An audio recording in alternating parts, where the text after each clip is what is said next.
Hello and welcome to Beyond the Bottom Line on Business Television India. Today I have with me Mr. S Jalan. He's of course the Managing Director at GHCL. Mr. Jalan, thank you so much for making time for us today. Always pleasure.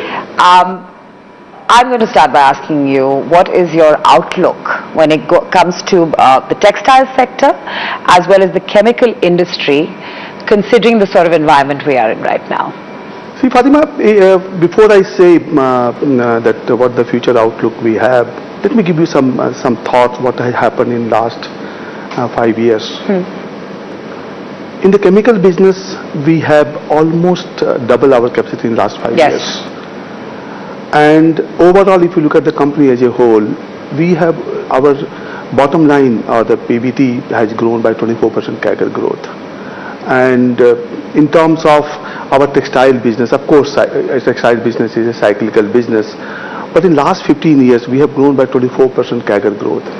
So all the businesses, we are in three businesses, Fatima. One, textile, chemical, and very small niche business of consumer product, where we are directly interact with the consumers, where we have, of course, the base is very small, but we have a plan for next 3 years, where we have to grow that business almost 3 times of the size which we are, and we have expanded the product basket also in that. So keeping all these things put together, our cash profit, Fatima, in last 5 years has grown by almost around double, from 250 crore to 500 crore. So journey has been very good in last 5 years.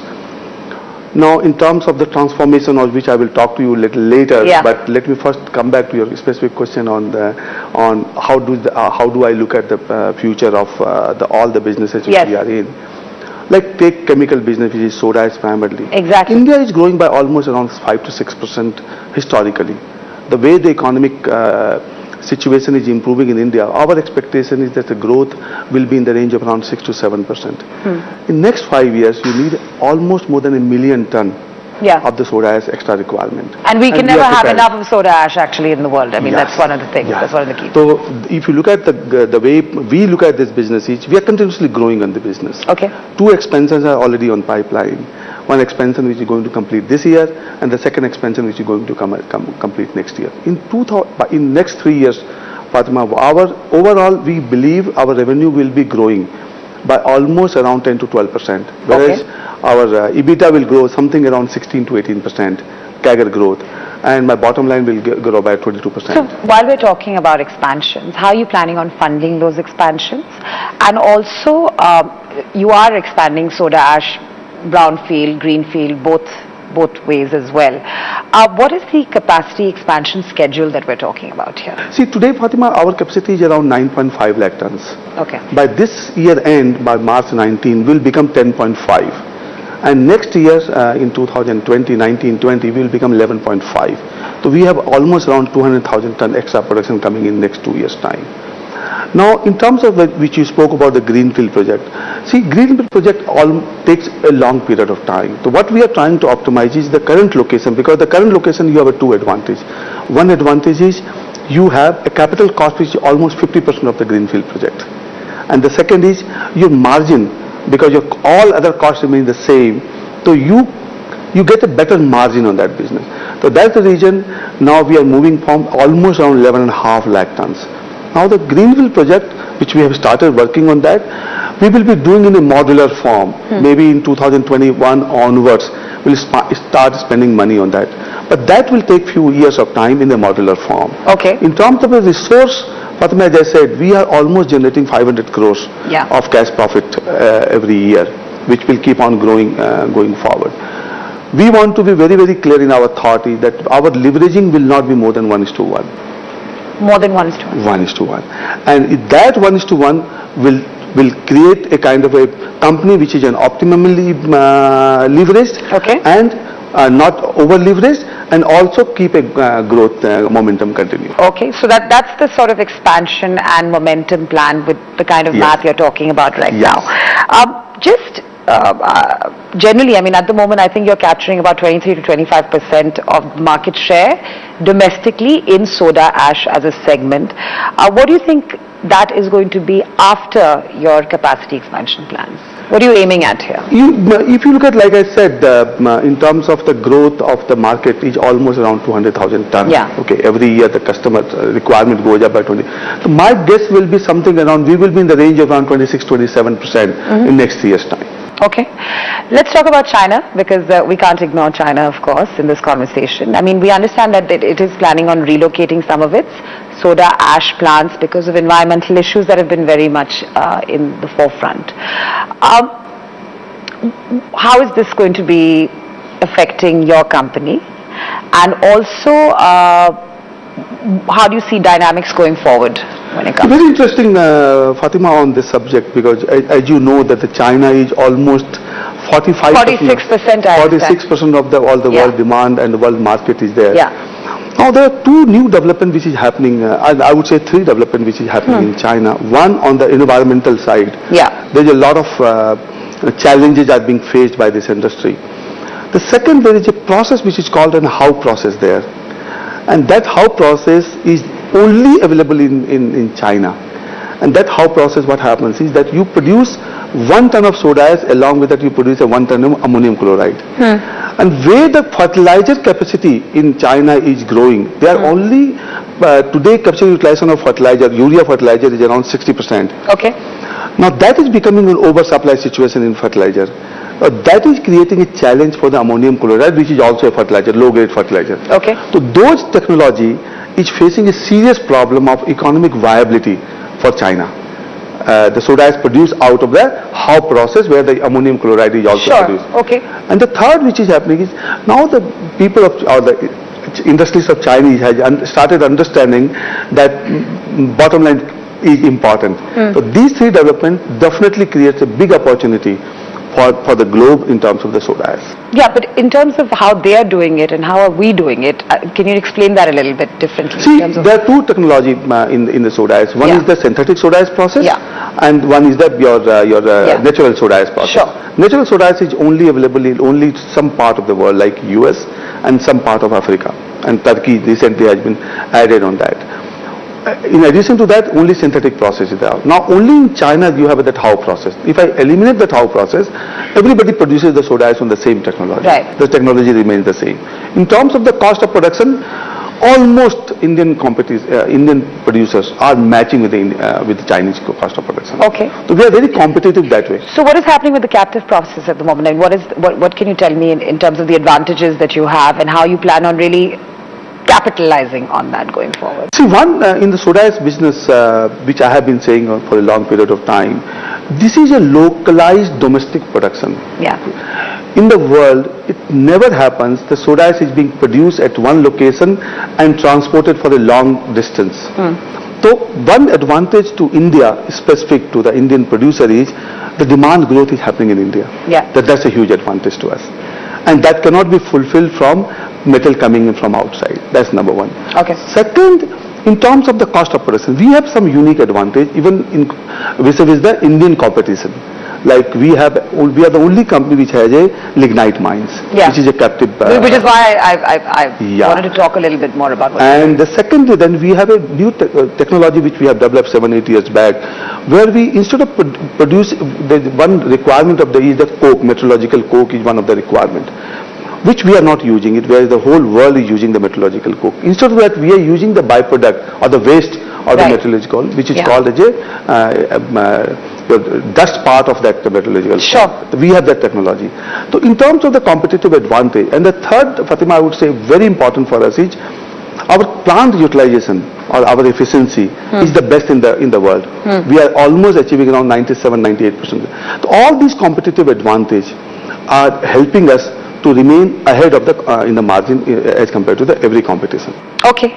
And just before we start talking about textiles and other parts of the business, I understand that the judgment of the anti-dumping duty on soda ash is yet to come. Duties against Russia and Turkey have been extended, I am told, for more than 1 year. What are your thoughts when it comes to this entire area? See, anti-dumping duty, Fatima, yes, on China, US and other part of the world has been suspended, I would call it. It is not withdrawn, because the matter is still a sub judice, and therefore I would not say that has been withdrawn. But having said that also, today the world market is very tight at this point of a time. So in spite of that the duty has been suspended, there is no such impact has been felt by the Indian producers on supply side. Okay.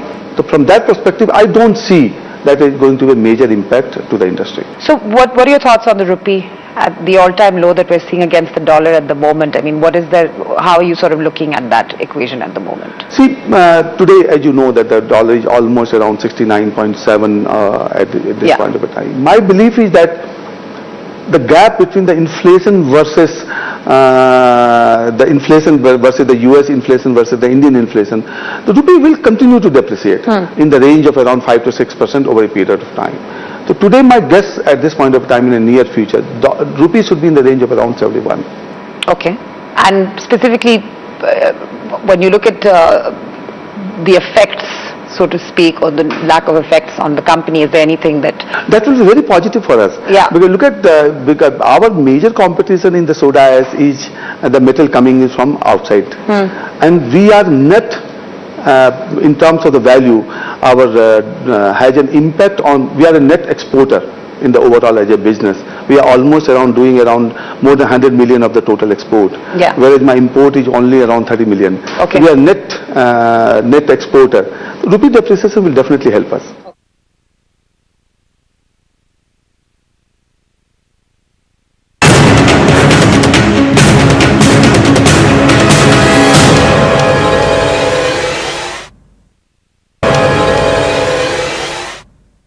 Let's talk about cotton and yarn prices, because I understand that they moved quite sharply. They moved up quite sharply in Q1. What is your outlook and the impact on margins as far as you're concerned? See, textile, first of all, we are in the complete value chain. The moment we have in a complete value chain, the impact on us is being less, number one. Now the second is what I have realized over the last 15 years of the time in the spinning business. After some period of time, you are being able to transfer the cost of cotton to the consumer ultimately. So rupee depreciation along with the cotton appreciation, those things will help us in terms of to maintain the margin. Because on one side rupee is depreciating, and that is enhancing our margin in our export business.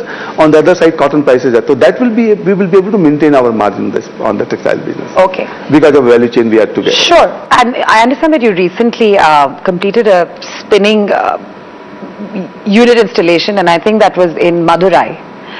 What is the expected incremental revenue generation that you have from such a?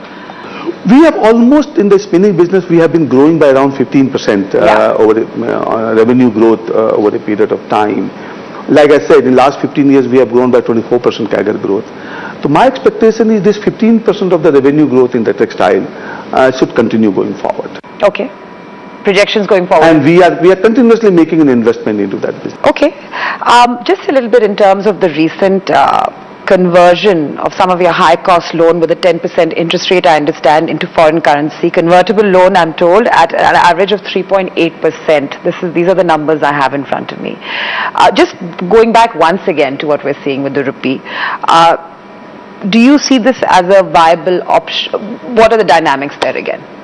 See, my understanding is today the foreign currency loan, we are properly hedged. You're properly hedged. We are properly hedged. Up to whatever the loan we have taken, we have covered up to March 19. The major portion of our foreign currency loan has been hedged. So that is not going to make any impact on this. And going forward also, whenever we take the decision of the foreign currency loan, we take the premium on the dollar rupee as our cost. And so therefore, our cost, whatever calculation we do, we always consider including the forex premium, which comes to around 8%. Okay. And new loan which we are taking in the Indian rupee is coming to around 9%. So we are in the range of 8 to 9%, including the premium on the dollar. Okay. All right. Let's talk about the online retail business expansion that we're seeing. I understand you've got a subsidiary, Grace Home Fashion.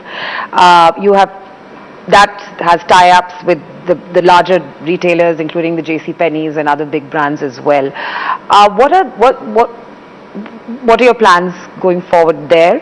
And also, what are the kind of tie-ups you're looking looking for or going to be further strengthening when it comes to domestically as well? And how do you frankly see that entire space growing forward? See, Fatima, this is a very interesting journey for us, in which we have started, I would say, 2 years back. We are completely transforming or repositioning our textile business. What we realized is, one is the online growth in the textile business, and more particularly when I'm talking about the home textile business, the expansion or the growth in the online business is very, very high. So we have created an organization along with all the infrastructure of warehousing and everything in the US to expand this business. We have recently launched some of the brand also in the name of Aura into the US market. Okay. And what we are trying to do is to capture this benefit of the online. We have a separate team for that, a specialized team for that. So we are trying to do that, number one. The second thing which again we are doing, which is very interesting for us, is we are repositioning this business completely. Now you should know, all millennium customers, they are talking about and they are believing about the sustainability. Yes. They are talking about the traceability. You know that there are a lot of issues has been raised in the past about the traceability of the product, how genuine that product is. Yes. And the third is, everybody is looking for an innovation. And the fourth, which is again, Fatima, is very, very important, and we are realizing that this is need of the day, is, are you giving back to the society? So these are the four principal or the values on which we are repositioning our textile business. Now Recoup, if you look at the Recoup, is the one innovations which we have been able to launch into the market, and the kind of a brand building and the kind of a sense is there in that this thing. So we, like in a summary, what I would say is, we are repositioning the entire business. Okay. And we are excited about this business going forward. So just to go back on the tie-ups, could you specify some of the tie-ups that you have when it comes to both the foreign as well as domestic brands you're working with? See, Recoup, we have a tie-up with a company or the research company called Adnas, which is an organization which has a traceability as a uniqueness in their offering. So we have a tie-up with them. We have also have a tie-up with the Reliance on this product, because this product is made out of the recycled polyester. So Reliance is our partner in that business. So that is the one part. But in addition to some of the brand, like we have one brand called Laundry. So we have launched that brand 2 years back into the US market. So there is a licensing agreement with that. We are also looking at some of the new brands in this space to create a uniqueness in our product offering to the consumers. Okay. In terms of your guidance for revenue and profit growth going forward for FY19, what would you like to share with us? See, if you look at the chemical business, this is a very strong headwind into that tailwind into that business in the chemical business. So we believe that we will be able to do at least around 10 to 15% of the revenue or the bottom line growth in that. Textile business, as you know, last year has been started facing the headwind. So, but now the things are improving significantly. If you look at our first quarter number, you'll find that number was much better than the last quarter of last year. So now we are seeing that green shoots is happening on that. Green shoots are happening. Okay. So what I would say that this year the textile business will show the sign of improvement, and soda ash will show a bottom line improvement. So overall, at the bottom line level, on the PBT level, we should be in the range of around 10 to 12% kind of a growth into the bottom line number. What do you think are going to be some challenges going forward? I mean, I think that is one thing. I mean, we've talked about the kind of pressures different parts of the businesses have experienced at different junctures in the economy. For you, what are key risks going forward? See, always in the business, as you know today, at this point, for that overall, the volatility in the business is something which is a big risk factor to you. Like our major raw material in chemical business is your coal. Any volatility in the coal brings a big risk to you. That's the challenge. On the textile side, as you rightly said, cotton volatility is something which has a big risk. Third, according to my understanding, is the rupee volatility will also have an impact, or positive or negative. the impact will be there. Barring that, I don't see any major risk factors going forward. So just to go back to pet coke for a minute, because that of course is a very important raw material for you. Last week we saw the government in fact allowing its import for use in certain industries. Earlier pet coke import was of course banned, as we know. Could you tell me a little bit more in terms of how it's going to be benefiting you specifically at that? See, my understanding, first of all, we are using a very small quantity of the It's a pet very coke small quantity for you. for us. So there is not going to any major impact on us so far as we are concerned. But in terms of the industry, definitely this will have some impact to the industry, because the pet coke, currently the government has banned the import of the pet coke. Yeah. And the expectations are that in going forward, they may also ban the usage of the pet coke, barring some industry, like your cement industry may continue to use that. But our industry may ban that. Now, my understanding at this point of a time is, instead of looking at banning the pet coke, though we are not getting impacted because of that, but in spite of that, I would say that as an industry, instead of banning the use of the pet coke, what the government should do is, there is environmental norms. The government should look at, are you complying with the environmental norms or not? Instead of what raw material I use, it should be more on the ultimately, am I going to comply with the environmental norms? Okay, all right. We were having a very interesting conversation about how there seems to be an overhaul that's taken place, an inflection point in the company about 7-8 years ago in terms of culture, employees, employment, skilling. What is happening? What was happening? Where are we right now when it comes to that? I saw so many fabulous signs when I was walking into this office about teamwork and what the values are and the core values. And what are you doing right now? Fatima, this is one subject which I am really very emotional about. This subject, I will try to be try to restrain myself in the light of the time. But let me try to give you a small brief about that. What has happened with this organization? Almost 7-8 years back, this organization had passed a very difficult time. And at that time, as an organization, as a complete team, a complete family, we took an oath that we are going to bounce back, and we are going to bounce back on certain principles, certain values, and that certain principles and the values are going to be our lifeline for going forward. And from there, the journey of first we define, how do we identify ourselves? What are the principles on which we should do our business? Is our motto is only to make money or something else? So we have identified 4 human values which we said we are going to imbibe ourselves. And those value systems, Fatima, are today our way of life. And this is what we have seen, a positivity into the organization at this point of a time is a reflection of that. We believe that the trust is the one thing which is very, very important for any human life. Similarly, your respect. Every individual wants to be respected. Now, to get a respect, you need to respect. Yeah, of course. The second thing which is very important and very dear to us is, we must respect every human being which touches our life. We work in a team, everyone talks about that we should work in the team. But to clearly implement that, the teamwork is very, very important. And the last, which is not very, is a very dear again to us, is the ownership. Whatever you do, you must take them. And these 4 value systems, along with that, why do we exist? We exist for only making money, or who are my stakeholders? Is the only shareholder is my stakeholders? We define and we agree, no. We are 5 stakeholders.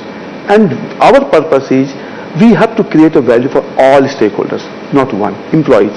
Now I am happy to say that we have been in a journey of 7 years. We have been certified as a great place to work. Now our people are proud to work for the company.